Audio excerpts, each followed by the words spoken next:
21 साल पहले 2004 में नीतीश कुमार ने लालू यादव और राबड़ी देवी की सरकार को हटाने के लिए लव कुश फॉर्मूला बनाया था, जो कि ओबीसी में दूसरे नंबर का समीकरण बन रहा था 9% वोट के साथ।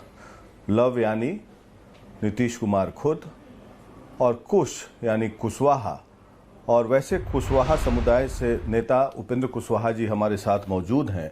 उस समय नीतीश कुमार जी ने इन्हें विपक्ष का नेता बनाया था ताकि लव कुश समीकरण को मजबूती दिया जा सके। उपेंद्र कुशवाहा जी, बहुत बहुत स्वागत है आपका रिपब्लिक भारत में।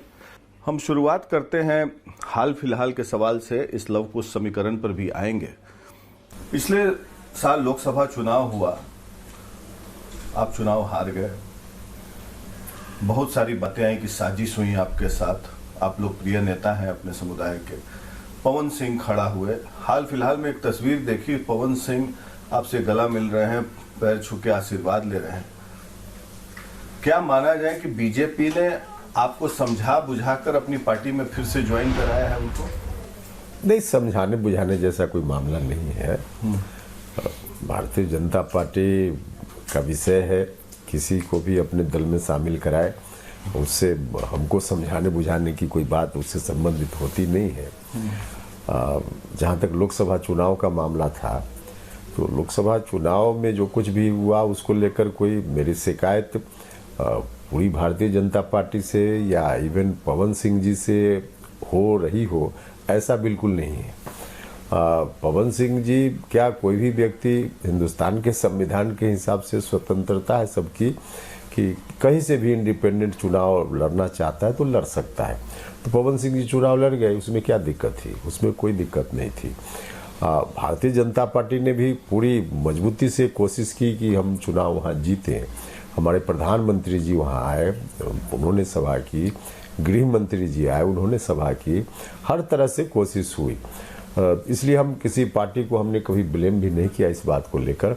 हाँ, हारने का जो कारण था उसमें कुछ लोग जिन्होंने प्रधानमंत्री जी की बातों को नहीं माना, जिन्होंने गृह मंत्री जी की बातों को नहीं माना और भीतरघात अंदर अंदर किया। किसने भीतरघात किया सर? अब उसका नाम बताएंगे तो मुझको लगता है कि आज के समय में बहुत उचित नहीं है, लेकिन एनडीए के ही लोग थे, एनडीए से बाहर के लोग नहीं थे। भीतरघात का मतलब ही होता है जो अंदर का आदमी वही तो भीतरघात करता है। भारतीय जनता पार्टी के नेता ने किया? हाँ, बीजेपी से संबंधित लोग निश्चित रूप से, उसमें कहाँ दो राय। उन्होंने भीतरघात किया आपके साथ और हरवाया? हरवाया सिर्फ उपेंद्र कुशवाहा को थोड़े हरवाया, अगल बगल की सभी सीटें एनडीए हार गया। तो परिणाम तो उसी रूप में सामने हुआ। गलतफहमी में लोग थे कि शायद उपेंद्र कुशवाहा हार जाएंगे इस काम से, लेकिन ऐसा नहीं। वहाँ कुछ घात हुआ तो प्रतिघात तो बाकी जगह भी दिखा, अगल बगल शाहबाद में दिखा। हाँ, बिल्कुल दिखा, आरा में, बक्सर में, हाँ, सासाराम में, सब जगह दिखा। तो इसलिए हमने कभी पवन सिंह जी को ब्लेम नहीं किया, हमने बीजेपी को कभी ब्लेम नहीं किया। तो पवन सिंह जी, आपने जिस तस्वीर की चर्चा की है, उस तस्वीर में कोई आकर गलती स्वीकारने और हमारी ओर से माफ़ी देने जैसी कोई बात नहीं है उसमें, क्योंकि गलती हम मानते ही नहीं कि पवन सिंह जी ने की। और यह बात हम आज नहीं बोल रहे हैं, हम पहले से बोल रहे हैं और सच में यही है। तो इसलिए फिर उसमें गलती जब है नहीं तो माफ़ करने जैसा किया किसने ये भीतरघात? हमने कहा ना कि एनडीए के ही कुछ लोगों ने किया, जो भीतर है वही ना भीतरघात कर। प्रधानमंत्री जी और अमित शाह जी को आपने ये बात बता दिया किसने भीतरघात किया? देखिए, जो भी कुछ भी सिचुएशन हुआ और चुनाव परिणाम, पूरा शाहबाद का इलाका, पटना का इलाका, जो अंतिम फेज में जहां चुनाव था, उसका परिणाम जैसे ही आया, यह बात स्वतः लोगों के बीच चर्चा में आ गई। और यही कारण है कि हमको प्रधानमंत्री जी के यहाँ जाकर बताने की जरूरत नहीं पड़ी। माननीय गृह मंत्री जी या भारतीय जनता पार्टी के राष्ट्रीय अध्यक्ष नड्डा साहब को या किसी को भी बताने की जरूरत नहीं पड़ी। स्वतः लोगों के यहाँ तक बात पहुँच गई कि क्या कारण था, कैसे हुआ, क्या हुआ, स्वतः बात वहाँ पहुँच गई। आपको लगता है कि पवन सिंह को ज्वाइन कराने से बीजेपी को उस बेल्ट में फ़ायदा होगा? वो एक कलाकार हैं, सिंगर हैं, क्राउड पुलर हैं। इस तरह का प्रवृत्ति देखी जाती है आमतौर पे कि सिनेमा के कलाकार, भोजपुरी सिंगर को ज्वाइन करा दिया जाता है। लेकिन हाल फिलहाल में मैं एक वीडियो देख रहा था पवन सिंह जी का, किसी पत्रकार ने पूछा कि आप क्या विकास करेंगे तो उन थोड़ी देर चुप रहे वो, उसके बाद बोले विकास क्या होता है हमको तो नहीं पता है, हमसे एक्टिंग के बारे में पूछिए, सिंगिंग के बारे में पूछिए। तो क्या आपको लगता है कि इस तरह का वीडियो सही संदेश देता है, बीजेपी को कुछ लाभ हो पाएगा इससे? अब देखिए, लाभ की बात जहाँ तक है तो निश्चित रूप से कुछ लाभ तो बीजेपी को हो जाएगा। बाकी जो आप चर्चा कर रहे हैं उनके स्टेटमेंट के बारे में, यह संदर्भ तो व्यक्तिगत है किसी के साथ, हम व्यक्तिगत किसी पर टिप्पणी नहीं करते हैं और भारतीय जनता पार्टी से संबंधित विषय है, इसलिए सवाल उनसे पूछिए तो ज्यादा अच्छा है। ये व्यक्तिगत नहीं है उपेंद्र जी, ये पब्लिक डोमेन में दिया गया इंटरव्यू है जो कि उनके व्यक्तित्व को परिलक्षित करता है पब्लिक डोमेन में। आप भी इतने संघर्ष करके राजनीति में आगे बढ़े आप लोग, तो क्या आपको लगता है कि एक राजनीति में आया हुआ व्यक्ति को एक बेसिक ज्ञान भी होना चाहिए? देखिए, फिर हम कहेंगे कि व्यक्तिगत टिप्पणी, क्योंकि संदर्भ वहीं से जोड़ रहे हैं आप, तो इसलिए व्यक्तिगत टिप्पणी जैसी बात तो होगी। और हम शुरू से ही आप देखते रहे कि हम किसी के ऊपर भी, इवन विपक्ष का भी कोई व्यक्ति हो तो उसके ऊपर व्यक्तिगत टिप्पणी से हम परहेज करते हैं। इस संदर्भ में भी हम व्यक्तिगत टिप्पणी नहीं करेंगे। अच्छा, मेरा अगला सवाल यह है कि सीट शेयरिंग में देरी हो रही है, आप क्या चाहते हैं कि जल्द से जल्द सीट शेयरिंग हो जाए? और आप छोटे दल हैं तो आपकी आकांक्षा क्या है, कितने सीट पर आप चुनाव लड़ना चाहते हैं जिससे आपको एक राज्य स्तर के पार्टी का दर्जा मिल जाए? क्योंकि पहले आपका आरएलएसपी था, अब राष्ट्रीय लोक मोर्चा आपने बनाया है। देखिए, सीट शेयरिंग में अब बहुत विलंब नहीं है, जो बातचीत चल रही है उसके आधार पे हम यह कह सकते हैं और 2-4 दिन के अंदर, 5 दिन के अंदर ये इस विषय पर अंतिम रूप से सारी बातें सामने आ जाएंगी। इसलिए जल्दी हो जाए जैसा कुछ नहीं, अब तो हो ही रहा है, तो हो जाएगा, इसमें कोई दिक्कत नहीं है। कितने सीट लड़ना चाहते हैं? जहाँ तक हमारी पार्टी कितनी सीटों पर लड़ेगी यह बात है, तो इसकी चर्चा हम सार्वजनिक नहीं करते हैं। सार्वजनिक नहीं करेंगे, लेकिन आपका जो आधार वोट है और उस आधार वोट को लेकर पिछले बार देखा गया कि राष्ट्रीय जनता दल ने काफी सेंधमारी की कई जगह पर, तो वो एक चिंता का विषय है। तो अपनी मजबूती को देखते हुए, ताकि एक संदेश जाए, इसी संदेश को देने के लिए तो राज्यसभा में फिर से आप हारे, फिर भी राज्यसभा में बीजेपी ने आपको भेजा।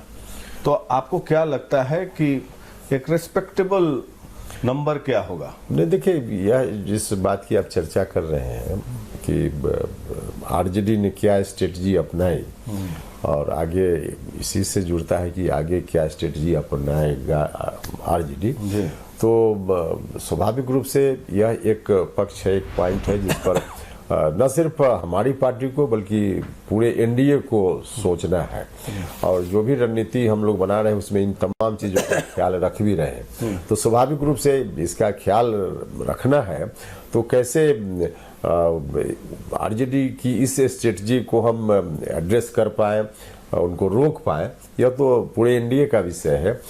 सीधे हमारी पार्टी को कितनी सीट मिले इससे बहुत संबंध इसका नहीं है। कोई कहता है कि 5-7 सीट पर निपटा दिया जाएगा कुशवाहा जी को, ये कौन कहता है? अब इसी तरह से बाहर में लोग गप करते हैं, चर्चा करते हैं, तो बाहर में जो चौराहे पे, गलियों में, सड़कों पे चर्चा 5-7 सीट, 10 सीट, हाँ, तो जो चर्चा होती है गलियों में, सड़कों पे या एमएलए फ्लैट पटना में, वहाँ पान की गुमटी पर, चाय की दुकान पर, अब उस तरह की चर्चा में हम भी शरीक हो जाए, भाग लेने लगे तो ये मुनासिब नहीं। हम तो उसी चर्चा में भाग लेंगे जो फ्रूटफुल और जहाँ चर्चा इस काम के लिए हो रही हो, वहाँ चर्चा में हम भाग लेंगे और लेते हैं, लेकिन अब इस तरह से गप करेंगे तो इसका कोई अर्थ नहीं है। हाँ, तो ये जैसे 243 सीट है सर, 101, 102 अगर या 100 भी बीजेपी जेडीयू लड़ती है, 43 सीटें बचती हैं। 20-22 चिराग पासवान मांग रहे हैं, बचा 20 सीट। तो इन 20 सीटों में मांझी जी और आपकी पार्टी को एडजस्ट करना है।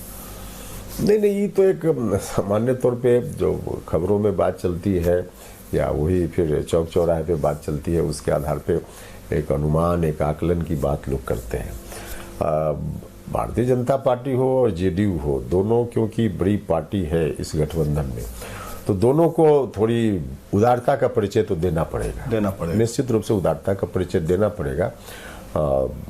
और उदारता का परिचय लोग देंगे, ऐसा मुझको भरोसा है, विश्वास है। हम नंबर ऑफ सीट्स के बारे में नहीं कर रहे हैं कि 100 लड़ेंगे, 101 लड़ेंगे, 90 लड़ेंगे, 95 लड़ेंगे, इसकी बात हम नहीं कर रहे हैं। लेकिन कहीं ना कहीं लोगों को उदारता का परिचय देना पड़ेगा, और उदारता का परिचय लोग देंगे तो सारी चीज़ों का सोल्यूशन निकल जाएगा। उदारता का परिचय देना चाहिए, मतलब कहने का मतलब 100 से नीचे उन लोगों को लड़ना चाहिए। इस संख्या कितनी होगी तो तय होगा, लेकिन एकदम कोई भी पार्टी, देखिए जहाँ समझौता है, गठबंधन है, वो चाहे राजनीतिक दलों के बीच हो या बाकी कहीं भी, वहाँ आपस में थोड़ा कंप्रोमाइज़ तो करना पड़ता है। एकदम से कि हम यहाँ से पीछे नहीं हटेंगे, ऐसा नहीं होता है। कभी ज़रूरत पड़े तो एक कदम पीछे, 2 कदम आगे करता आदमी करना चाहिए। अगला सवाल ये है कि आप राज्यसभा के सदस्य बनाए गए 2 साल के लिए। अभी जो स्थिति है, राजनीतिक स्थिति बिहार की, नीतीश जी की तबीयत ठीक नहीं है। आप लोग दोनों ने मतलब एक साथ एक नींव डाली लव कुश फार्मूला की। अब वो तबीयत खराब जो हम समझ पा रहे हैं, बहुत दिन तक, कितने दिन तक नीतीश जी संभाल पाएंगे? तो क्या आपको लगता है कि आप भी विधानसभा चुनाव लड़ेंगे इस बार? नहीं, हम तो खुद उम्मीदवार नहीं होंगे। हमने अपनी पार्टी में यह बात कह दी है। बाकी लोग लड़ेंगे, लेकिन हमको खुद उम्मीदवार नहीं होना है। अब जहाँ तक नीतीश जी की तबीयत का सवाल है, तो हम आपकी इस बात से इत्तेफाक नहीं रखते कि उनकी तबीयत कोई इस रूप में ख़राब है कि उनको कुछ अदरवाइज सोचना चाहिए। हाँ, लेकिन अभी से 3-4 साल पहले ही नीतीश जी ने एक बार अपना उत्तराधिकारी किसी को बनाने की बात की थी जब आरजेडी के साथ थे, महागठबंधन में थे। तो क्यों की थी उन्होंने? मुझको लगता है कि इसलिए उन्होंने की थी कि इस बात की आवश्यकता स्वयं उन्होंने महसूस की होगी कि हमको उत्तराधिकारी समय रहते बना देना चाहिए, क्योंकि कोई उत्तराधिकारी आज का आज नहीं बनकर तैयार होता है। बिल्कुल। कोई भी नीतीश कुमार जी हुए नीतीश कुमार तो कोई एक दिन में थोड़े हो गए, तो उसमें थोड़ा समय लगता है, 5 साल, 7 साल, 4 साल, जो भी एक समय लगता है। तो इसलिए उस समय उन्होंने खुद ही जब आवश्यकता महसूस की नीतीश कुमार जी ने, तो हम जो कुछ भी बोल रहे हैं इस संदर्भ में उन्हीं की बातों को आगे बढ़ा रहे हैं। ठीक है, उस वक्त जो कुछ भी राजनीतिक परिस्थिति हुई, फिर बात बदल गई, अलग आपकी पार्टी मर्ज हुई। हाँ, पार्टी मर्ज हुई और बाकी सारी चीजें, एनडीए में नीतीश कुमार लौट आए, फिर आरजेडी के साथ संबंध उन्होंने तोड़ लिया, तो वह बात तो वहीं क्लोज हो गई। लेकिन उत्तराधिकारी की बात उन्होंने वहां की थी, तो उनकी आवश्यकता है, हम भी महसूस करते हैं इस बात को, उन्हीं की बात को आगे बढ़ाते हुए कि उनको समय रहते उत्तराधिकारी की बात करनी चाहिए। उनकी पार्टी के इंटरेस्ट में हम बोल रहे हैं कि उनको करना चाहिए। क्यों ऐसा आपको महसूस हो रहा है? हमने कहा ना कि नीतीश कुमार जी ने खुद ही उस समय पब्लिकली कहा ना, किसी को इंगित करते हुए, एड्रेस करते हुए कि यही अब देखेंगे, उत्तराधिकारी बनाने जैसी बात थी एकदम साफ। आपको पार्टी ज्वाइन कराया नीतीश जी ने, आपने अपनी पार्टी मर्ज कर दी आरएलएसपी, और क्योंकि हमने भी देखा 2020 के रिजल्ट में अच्छी खासी सीटों पर कुशवाहा जाति के लोगों ने आपके पक्ष में वोट दिया, जो कि 2015 के चुनाव में नीतीश कुमार को वोट करते आए थे। तो इसकी जरूरत महसूस हुई, नीतीश जी ने आपको पार्लियामेंट्री बोर्ड का चेयरमैन बनाया। तो क्या आपको उत्तराधिकारी घोषित करने की ओर इंगित कर रहे थे कि ताकि पार्टी ये जो लव कुश फार्मूला, लव कुश धानु का 9% वोट है, ये नॉन यादव ओबीसी का मेजर चंक, ये बचा रह जाए? अब देखिए, बात कैसे कहा जाए कि नीतीश जी क्या सोचकर कर रहे थे, या तो उनका विषय है, लेकिन कोई बात उनके मन में होगी, क्योंकि आवश्यकता तो देर सवेर उनको पड़नी ही है, तो हो सकता है। लेकिन हम बिल्कुल साफ साफ यह बात करने की स्थिति में कैसे हो सकते हैं कि उन्होंने क्या महसूस किया, क्यों हमको पार्टी में बुलाया, इस पर हम बिल्कुल उस रूप में कैसे कह सकते हैं। आपने हाल फिलहाल में बयान दिया कि उनके बेटे जो निशांत है, उनको पार्टी की जिम्मेवारी सौंप देनी चाहिए। लेकिन उस वक्त हमने जिम्मेवारी सौंपने की बात नहीं की थी। हमने कहा था कि नीतीश जी को सोचना चाहिए अपनी पार्टी के बारे में, कुछ डिसीजन लेना चाहिए, और डिसीजन लेना चाहिए। उसी संदर्भ में यह बात आ गई, क्योंकि जिस दिन हमने यह बात कही थी शुरुआत में, उस दिन निशांत का जन्मदिन था, और निशांत को शुभकामना देते हुए हमने जो ट्वीट किया, उसी में यह बात आग्रह नीतीश जी से किया कि नीतीश जी को पार्टी के बारे में सोचना चाहिए। और हमारे ट्वीट करने के बाद जनता दल यूनाइटेड के अंदर चारों तरफ से यह बात एक तरह से खुशी जाहिर की जाने लगी और सब लोगों ने कहा कि हाँ ठीक बोल रहे हैं। और ठीक है कि पब्लिकली सब लोगों ने नहीं कहा हो, लेकिन बात अंदर अंदर चलती है, लोगों के बीच में तो जानकारी तो होती ही है। तो उसके आधार पर मुझको लगता है कि नीतीश जी को यह काम अब करना चाहिए, निशांत को लाना चाहिए। अब उनको देर नहीं करना चाहिए, देर नहीं करना चाहिए बिल्कुल। नहीं तो इसका क्या होगा? देखिए नहीं करेंगे। निशांत सिर्फ नाम मत देखिए, किसी को भी जो उनका जो आप ठीक बोल रहे थे कि नॉन यादव ओबीसी इसी वर्ग का प्रतिनिधित्व तो मुख्य रूप से जेडीयू कर रहा है। बिल्कुल, बाकी सब लोग हैं उसमें, ऐसा नहीं कि यादव नहीं, यादव भी कुछ लोग हैं, रहते ही है, सभी पार्टी में सब लोग रहते हैं, हर जात के लोग। लेकिन मुख्य रूप से प्रतिनिधित्व जेडीयू नॉन यादव ओबीसी का ही करता है। तो ऐसी परिस्थिति में नीतीश कुमार जी का भी एक्सेप्टेंस जो हुआ, एक लीडर हुए बिहार भर में, उसके पीछे भी कारण वही था। बिल्कुल। और नीतीश जी आज भी सेंटर में है, उस पार्टी के न्यूक्लियस में है, इसलिए इर्द गिर्द सारे लोग इकट्ठा है। तो उनको उसी बीच से किसी न किसी को लाना पड़ेगा। May be Nishant, may be another person, कोई हो सकता है, और कोई तो लेकिन नहीं रहा है। अब वो तो उनका विषय है कि कैसे करेंगे, सिलेक्ट करेंगे, क्या करेंगे, उनका विषय है। लेकिन एक निशांत का नाम है जो हमने भी कहा कि लाना चाहिए। बाकी हम यह नहीं करेंगे उसी को लाइए, जिसको भी लाना हो, लेकिन वो लाएं। नहीं लाएंगे समय पर तो इसका नुकसान बहुत ही जनता दल यूनाइटेड को होगा, बहुत ज्यादा। आपको लगता है कि पार्टी को हाईजैक कर लिया जाएगा? नहीं, हाईजैक कर लिया जाएगा नहीं। देखिए जो फॉलोअर है, हमने कहा कि अट्रैक्शन का केंद्र तो नीतीश जी है ना। तो नीतीश जी आखिर 5 साल और मुख्यमंत्री रहेंगे, कोई 25 साल थोड़े रहेंगे। तो जब तक सीएम है तब तक एक अट्रैक्शन है, और उसके बाद अगर नहीं किसी को बनाकर रखेंगे अपने सब्स्टिट्यूट के रूप में, तो अट्रैक्शन खत्म, तो फॉलोअर लोग, जनता वही ढीला पड़ने लगेंगे लोग। तो हाईजैक करने की बात हम नहीं कर रहे हैं, लेकिन स्वतः कुछ इस तरह की प्रक्रिया होगी जिसमें जेडीयू का नुकसान होगा। तो 2004 में जैसे आपको विपक्ष का नेता बनाया उन्होंने, यही सोच के बनाया कि लव कुश फॉर्मूला इंटैक्ट रहेगा और जो यादव वोट बैंक है उसके विपक्ष में एक मजबूत 9% का वोट बैंक रहेगा। आप लोगों ने राजनीतिक यात्रा शुरू की साथ में और वो फॉर्मूला चलता रहा लगातार।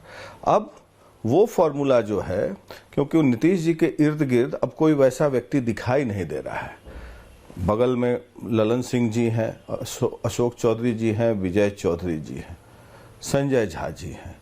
ये चारों उस समीकरण के नेता तो नहीं बन सकते। तो आपको क्या लगता है, मैं बड़ा हाइपोथेटिकल सवाल पूछ रहा हूं, क्या लगता है कि उपेंद्र कुशवाहा या निशांत दोनों मिलकर एक बार फिर उस गठजोड़ को या समीकरण को आगे बढ़ा सकते हैं? नहीं, तो बहुत ही काल्पनिक सवाल है, बहुत ही काल्पनिक सवाल है। इसलिए इसका देखिए, जो कुछ भी सोचना है नीतीश जी को सोचना है,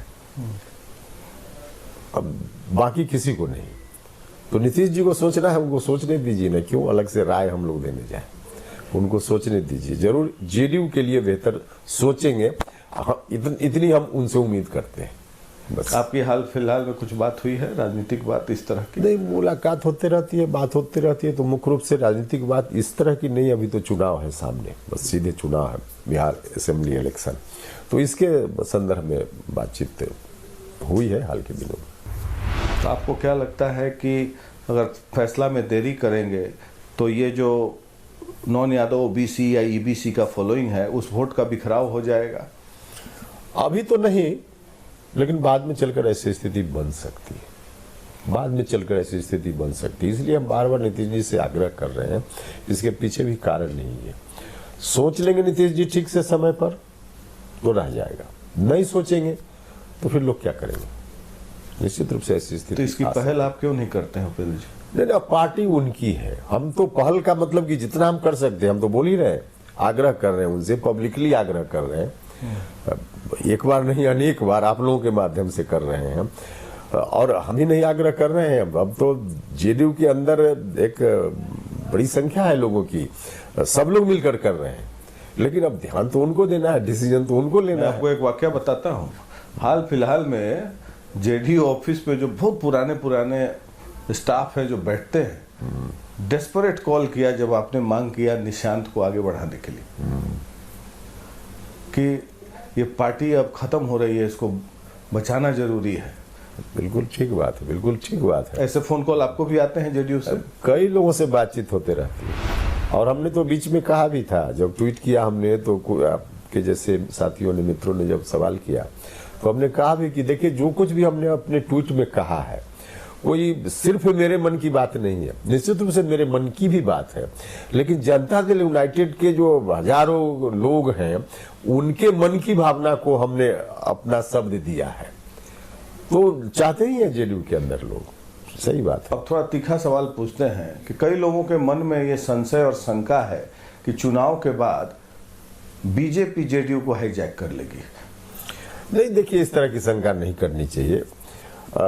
बीजेपी आखिर समझौता क्यों करती है इस तरह के दलों से?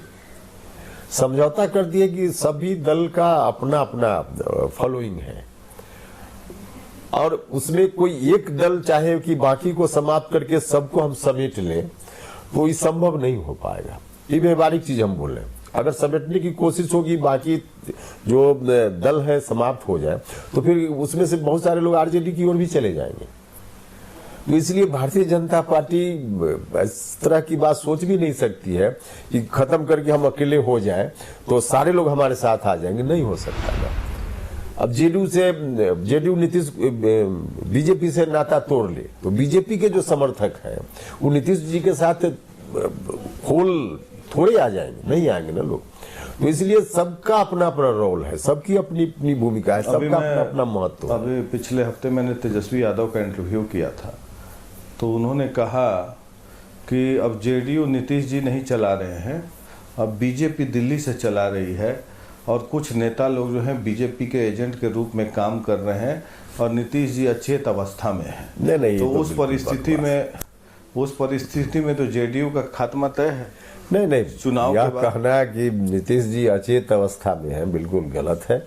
अभी भी नीतीश जी 16 घंटा 18 घंटा काम करते हैं, हर दिन कहीं न कहीं इस जिला में उस जिला में शिलान्यास, उद्घाटन इत्यादि कार्यक्रमों में व्यस्त होते हैं।